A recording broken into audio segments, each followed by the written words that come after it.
Assalamualaikum. Selamat datang di channel Alessa Alsameisea.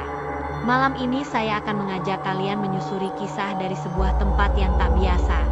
Sebuah warung kecil di ujung gang sempit, berdiri tepat di depan kuburan tua.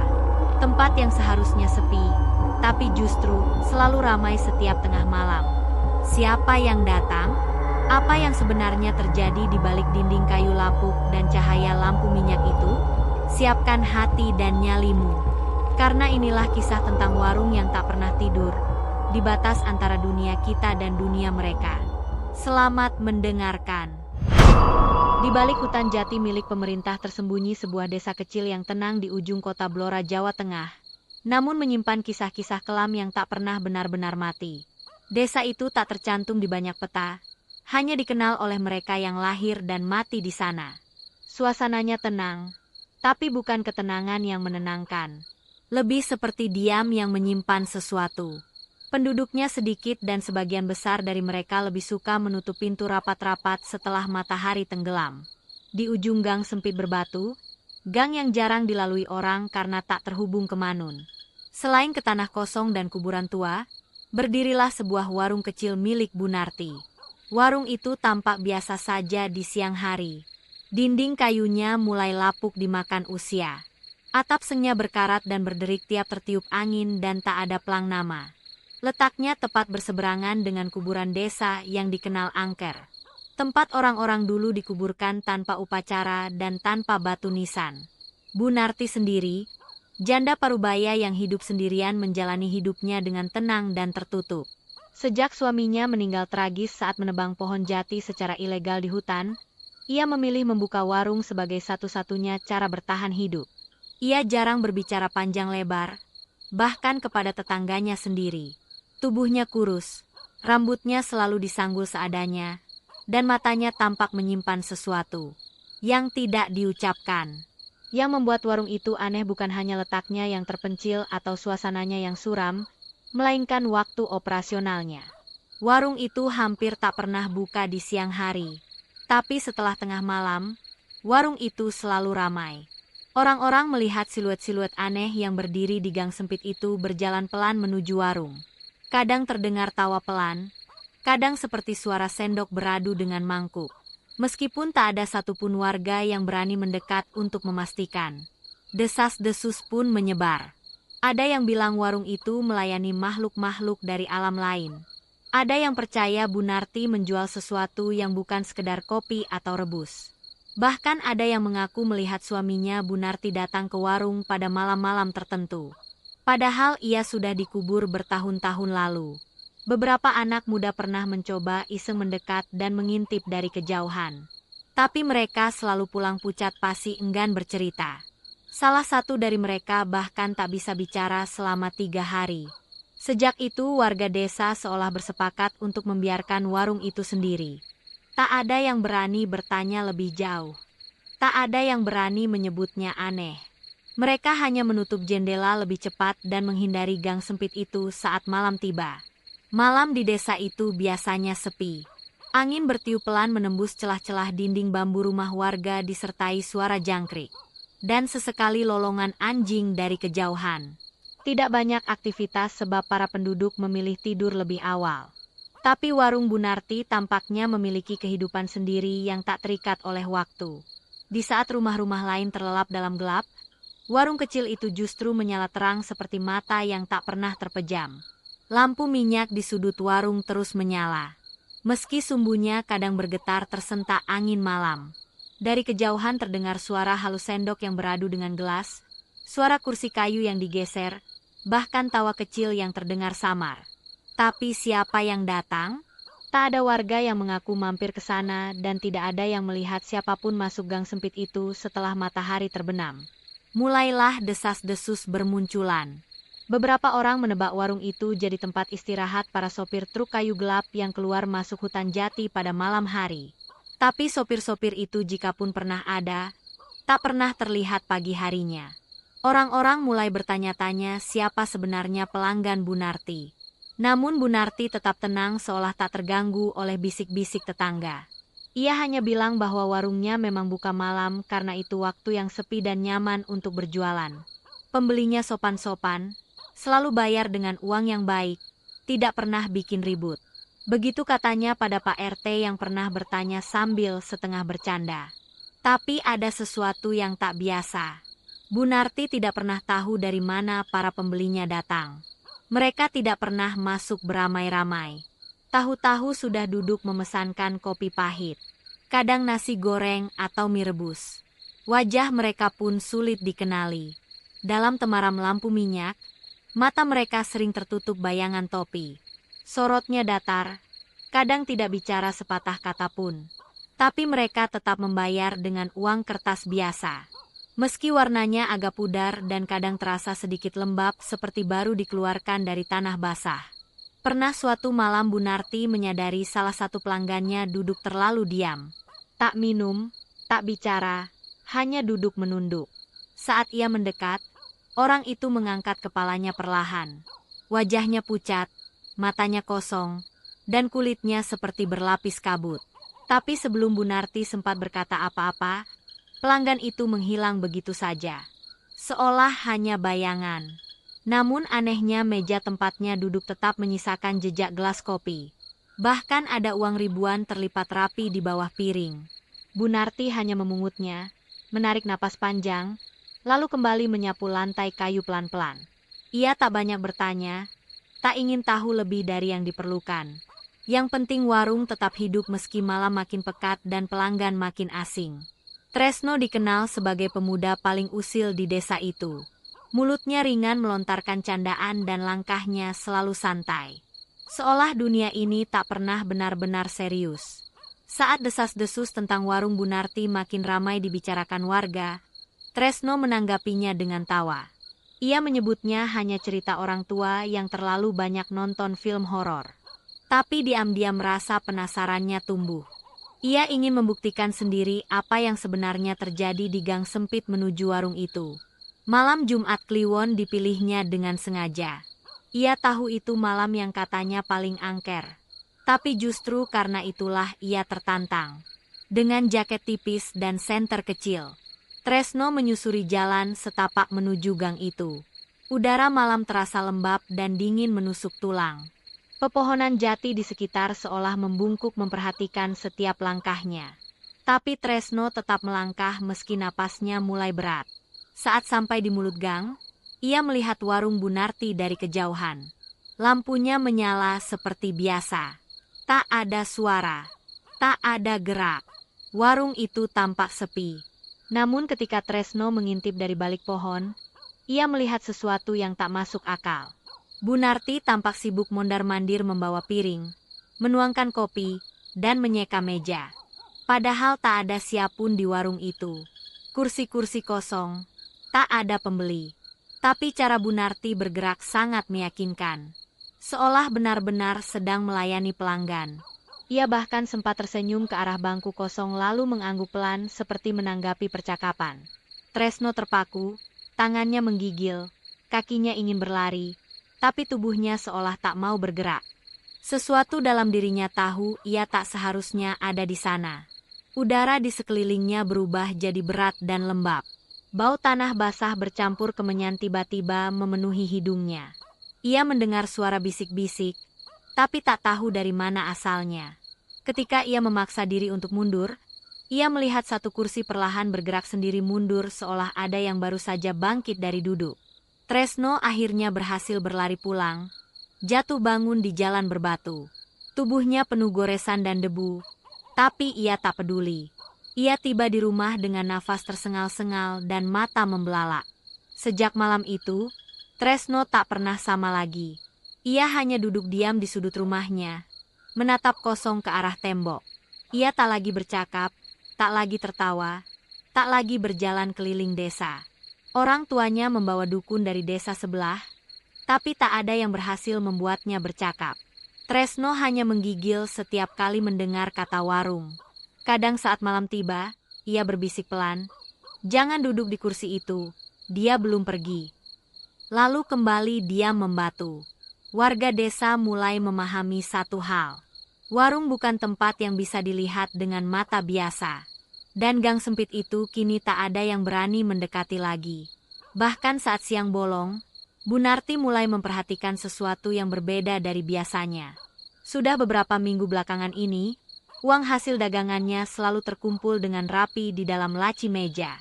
Tidak berkurang, tidak ada yang hilang. Bahkan kadang lebih banyak dari biasanya. Padahal ia merasa hanya melayani 2 atau 3 pembeli setiap malam. Uang itu tampak seperti uang biasa. Kertasan, 2.000-an, 5.000-an. Meski beberapa lembar terlihat sangat kusam seperti baru diangkat dari tanah basah atau ditemukan di sela buku tua.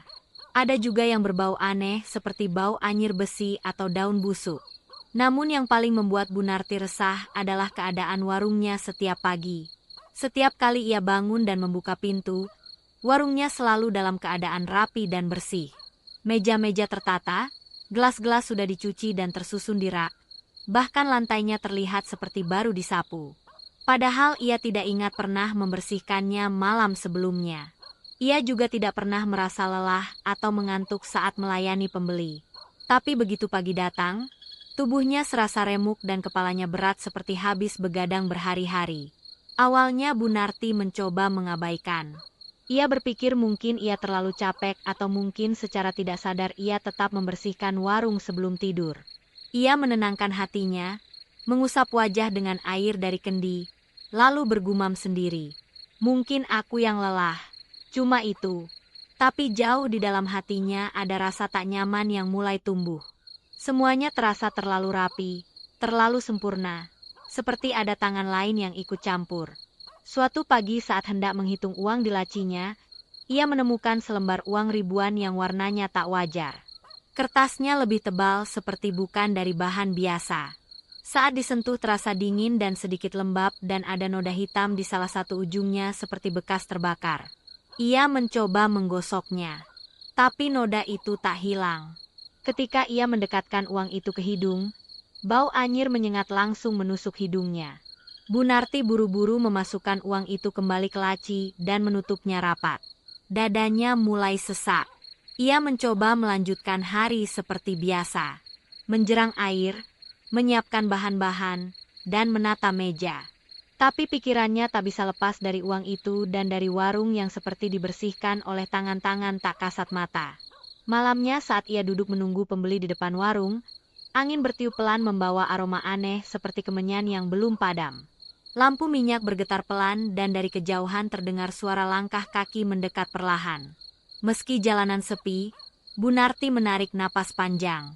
Ia tahu ada sesuatu yang berubah tidak hanya pada uang, tapi pada dirinya, pada warungnya, pada malam-malam yang semakin sunyi namun terasa penuh, terlalu penuh. Malam demi malam, warung Bu Narti makin ramai oleh kehadiran para pelanggan yang tak biasa.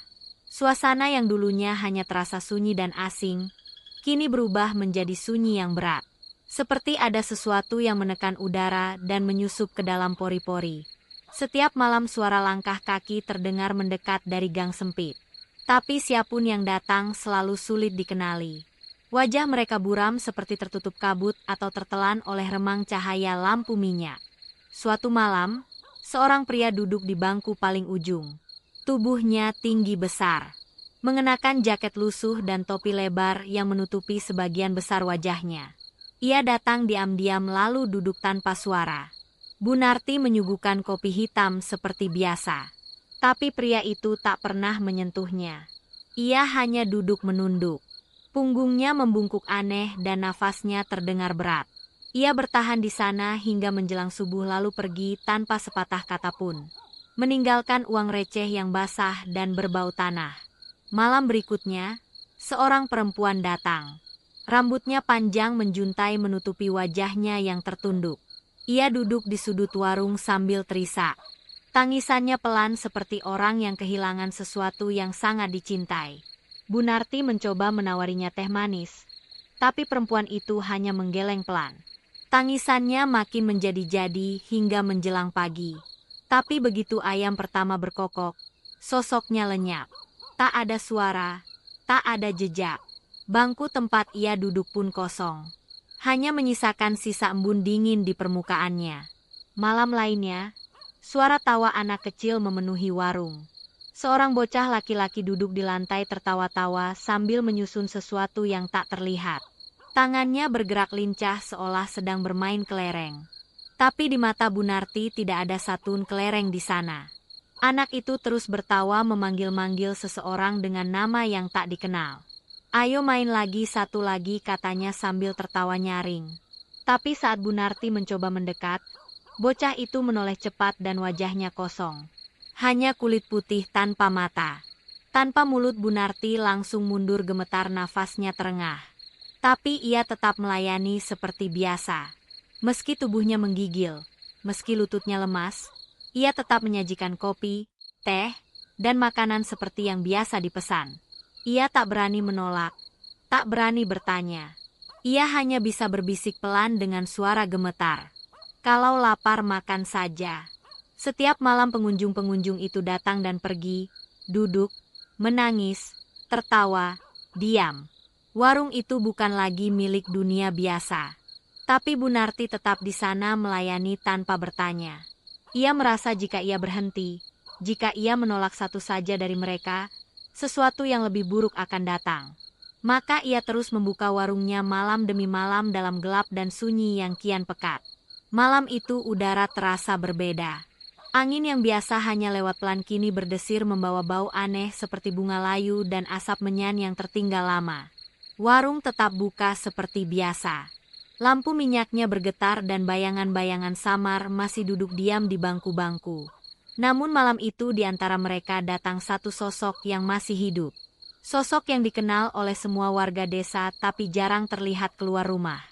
Mbah Kromo, dukun sepuh desa, melangkah pelan ke dalam warung. Usianya sudah sangat tua. Punggungnya membungkuk dan rambut putihnya diikat rapi. Tapi sorot matanya tajam seperti mampu menembus batas antar yang kasat dan yang gaib. Ia tak memesan apapun, hanya duduk sebentar, mengamati sekeliling dengan napas berat. Bunarti yang sedang mengelap meja terdiam saat melihatnya. Wajahnya sedikit pucat, tangannya berhenti bergerak. Mbah Kromo tak langsung bicara. Ia memejamkan mata sejenak, lalu menghembuskan napas pelan. Baru kemudian suaranya terdengar pelan namun jelas. "Gerbangnya sudah terbuka. Narti, mereka datang bukan karena kau panggil, tapi karena tempat ini jadi lintasan jalan yang menghubungkan dunia kita dan dunia mereka," ujarnya tanpa menoleh. "Dulu tempat ini hanya sunyi, tapi sekarang mereka lewat sini karena jalurnya terbuka. Terlalu terbuka." Bunarti menggigit bibirnya. Ia tahu benar siapa yang dimaksud dengan mereka. Wajah-wajah tanpa nama, suara-suara asing, dan langkah-langkah ringan yang tak pernah meninggalkan jejak. Ia mencoba bersikap tenang. Meski hatinya gelisah, ia mendekat duduk perlahan di bangku depan Mbah Kromo. "Apa bisa ditutup kembali, Mbah?" tanyanya ragu. Mbah Kromo mengangguk. "Bisa, tapi butuh persetujuanmu. Aku bisa bantu dengan ritual. Tapi kau harus siap, karena menutupnya berarti menghentikan semuanya. Warungmu, arus itu, semua." Bunarti terdiam lama. Ia menatap warung kecilnya. Tempat itu sudah menjadi bagian hidupnya. Meski penuh keganjilan, ia tak pernah merasa diganggu secara langsung. Ia hanya jualan, tak mengusik, tak memanggil, tidak berniat buruk. Dengan suara lirih ia menjawab, "Saya cuma jualan, Mbah. Tak pernah ganggu siapa-siapa." Mbah Kromo menghela napas panjang. "Aku tahu, tapi tempat ini sudah jadi magnet. Bukan soal niat, tapi soal jalur yang terbuka. Mereka datang karena mereka bisa, bukan karena kau mau." Bunarti menunduk. Ia tak bisa menyangkal kebenaran kata-kata itu. Tapi ia juga tak bisa memutuskan dengan mudah. Warung ini satu-satunya yang ia miliki. Mbah Kromo berdiri pelan. "Kalau kau berubah pikiran, datanglah ke rumahku sebelum malam Jumat Kliwon berikutnya. Setelah itu tak ada yang bisa dilakukan." Ia melangkah keluar warung meninggalkan keheningan yang terasa lebih berat daripada biasanya. Bunarti berdiri diam memandangi bangku-bangku kosong yang masih terasa hangat oleh kehadiran yang tak terlihat. dan lampu minyak tetap menyala gemetar. Malam itu datang tanpa tanda-tanda. Langit gelap seperti biasa. Angin bertiup pelan dan lampu minyak di warung Bu Narti menyala dengan gemetar kecil. Tapi saat jarum jam dinding menunjukkan pukul 5, detiknya berhenti, tidak berdetak, tidak bergerak. Seperti ada tangan tak terlihat yang menghentikannya. Bu Narti memperhatikannya sebentar lalu melanjutkan menyeduh kopi. Namun saat ia menuangkan air panas ke dalam gelas, ia menyadari sesuatu yang ganjil. Angin tak lagi berhembus, udara mendadak hampah, tidak ada suara jangkrik, tidak ada lolongan anjing dari kejauhan. Semua hening, sunyi yang bukan sekadar sepi, melainkan dia mutlak. Seolah dunia kehilangan napasnya. Perlahan warungnya dipenuhi oleh sosok-sosok yang datang tanpa suara. Kursi-kursi terisi satu persatu. Mereka hanya duduk diam, tidak memesan, tidak bergerak. Tubuh mereka tampak biasa, tapi wajah-wajahnya kabur. Tidak ada mata, tidak ada hidung, tidak ada mulut.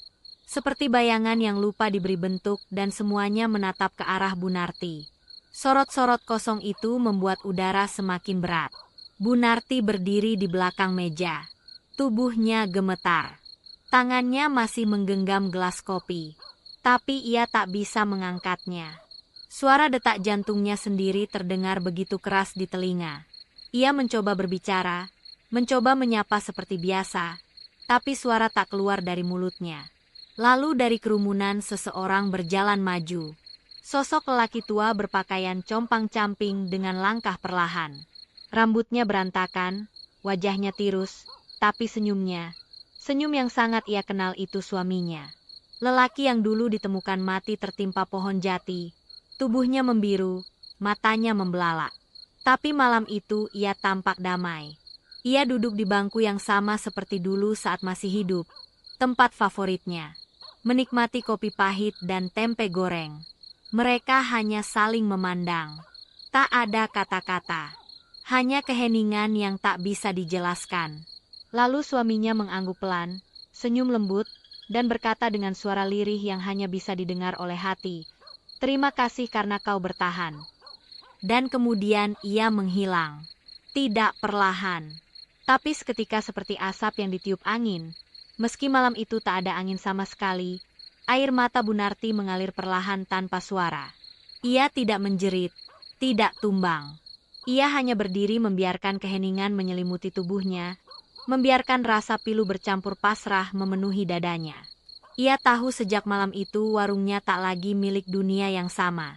Ia sudah menjadi bagian dari sesuatu yang lain. Tempat perlintasan, tempat singgah, tempat di mana waktu tidak lagi bergerak. Dan jam dinding itu tetap berhenti di pukul 5 tanpa pernah bergerak lagi. Desas-desus tentang warung Bu Narti kini bukan lagi sekedar bisik-bisik kecil di sudut pos ronda. Cerita tentang Tresno yang berubah jadi pendiam. Tentang suara-suara malam dan sosok-sosok aneh tanpa wajah kini jadi bahan pembicaraan utama warga desa. Bahkan anak-anak pun dilarang keras bermain ke arah gang sempit yang menuju warung itu. Meski di siang hari sekalipun, seiring waktu warung Bu Narti berubah menjadi semacam batas tak kasat mata antara yang wajar dan yang tak bisa dijelaskan. Para tetangga yang dulu kadang masih mampir untuk membeli kopi atau gula kini tak lagi menoleh ke arah warung itu. Jika melewati gang itu pun mereka akan mempercepat langkah menunduk dan membaca doa dalam hati. Tidak ada yang berani menyapa Bu Narti lagi. Ia dianggap berbeda bukan karena benci, tapi karena takut. Takut jika terlalu dekat dengannya berarti membuka celah ke sesuatu yang tidak bisa dikembalikan. Namun yang lebih aneh adalah kemunculan orang-orang dari luar desa. Mereka datang satu persatu. Bukan dalam rombongan, tidak pula dengan suara gaduh. Wajah mereka asing, namun tampak tenang. Tak ada yang tahu dari mana mereka berasal atau bagaimana mereka tahu tentang warung kecil di ujung gang sempit itu. Tapi setiap malam menjelang tengah malam mereka muncul dengan langkah pelan dan sikap sopan. Mereka masuk ke dalam warung, duduk diam dan memesan kopi atau teh seperti pelanggan biasa. Mereka tidak banyak bicara. Bahkan banyak dari mereka yang tidak berbicara sama sekali. Tapi mereka semua selalu sopan, tidak membuat keributan, dan selalu membayar dengan uang tunai yang terlipat rapi. Kadang Bunarti menemukan nama-nama aneh tertulis di uang itu. Nama-nama yang seperti tak berasal dari zaman sekarang. Tertulis dengan tinta luntur atau coretan tangan asing. Tapi ia tak pernah menanyakannya. Ia hanya menyimpan uang itu dalam laci sama seperti yang lain. Yang paling membuat bulu kuduk warga berdiri adalah kenyataan bahwa para pendatang itu tak pernah terlihat pergi. Mereka datang, ya selalu terlihat datang. Tapi tidak ada satu warga yang pernah melihat mereka keluar dari warung. Pagi-pagi saat ayam mulai berkokok, warung sudah tertutup rapat. Tak ada jejak kaki di tanah. Tapi saat matahari terbit, Bunarti terlihat menyapu halaman seperti biasa.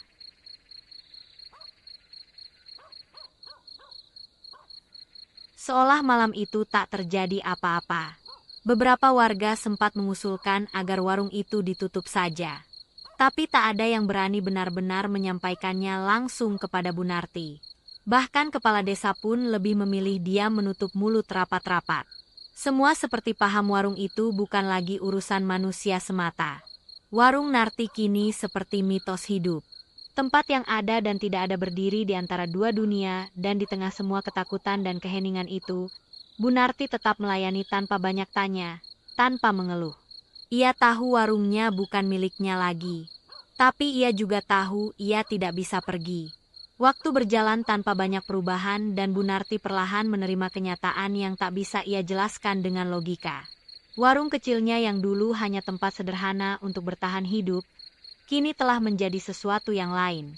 Ia tidak tahu pasti kapan semuanya mulai berubah. Apakah sejak suaminya meninggal atau sejak malam pertama ia melihat sosok tanpa wajah duduk di sudut bangku. Tapi satu hal yang pasti, tempat itu bukan lagi sekadar warat angkringan biasa. Ia tak tahu apakah dirinya dipilih oleh sesuatu yang lebih besar atau semuanya hanya kebetulan yang kebablasan. Namun yang ia tahu, ia tak pernah merasa terganggu.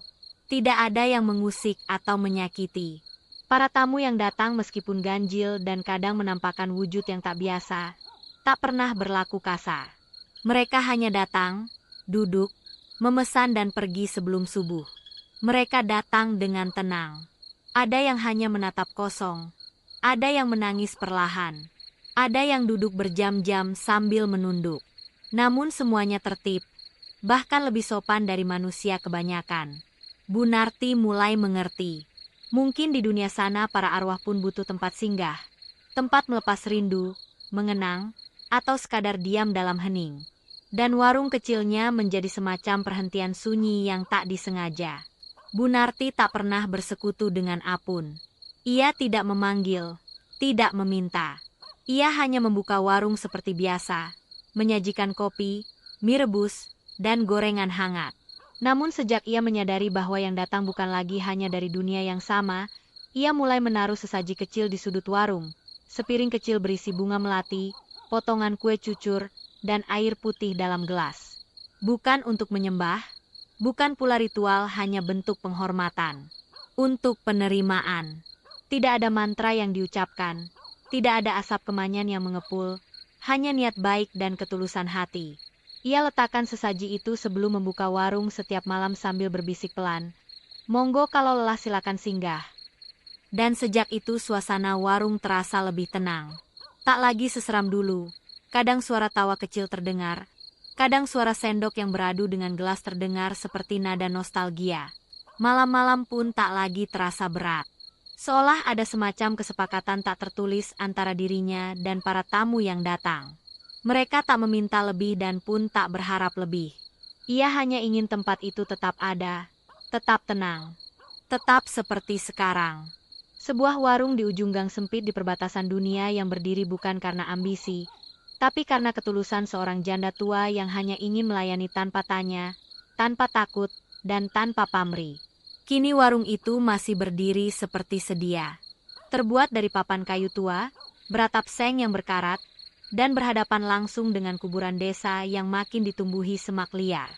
Tidak banyak yang berubah dari tampilan luarnya. Tapi bagi Saun yang tahu, warung Bunarti bukan sekedar tempat makan. Ia adalah lintasan persinggahan. Ruang sunyi antara dua dunia yang tak pernah benar-benar terpisah. Setiap malam, lampu minyak di sudut warung tetap menyala.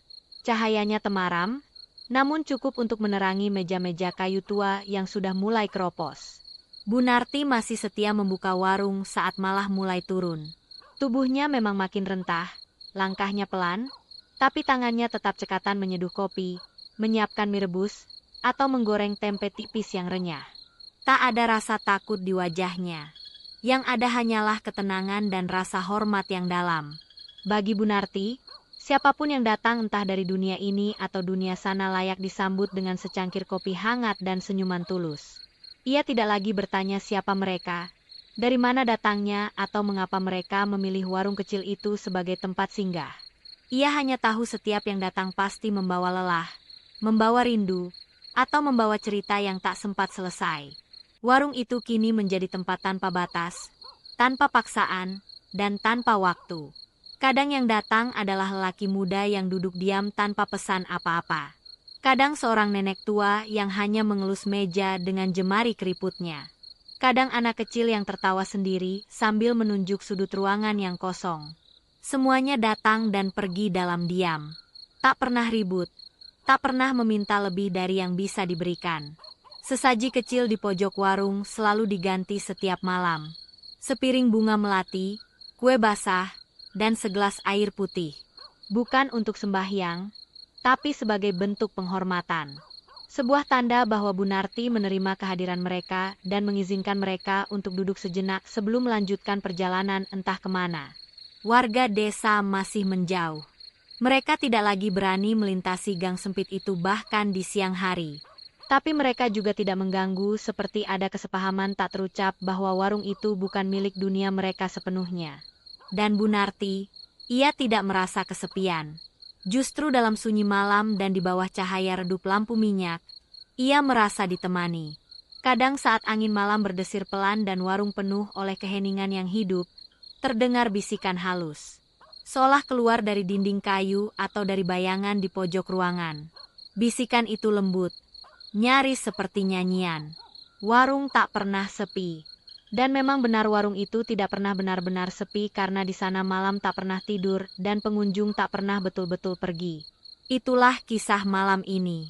Warung sebelah kuburan tapi selalu ramai tengah malam.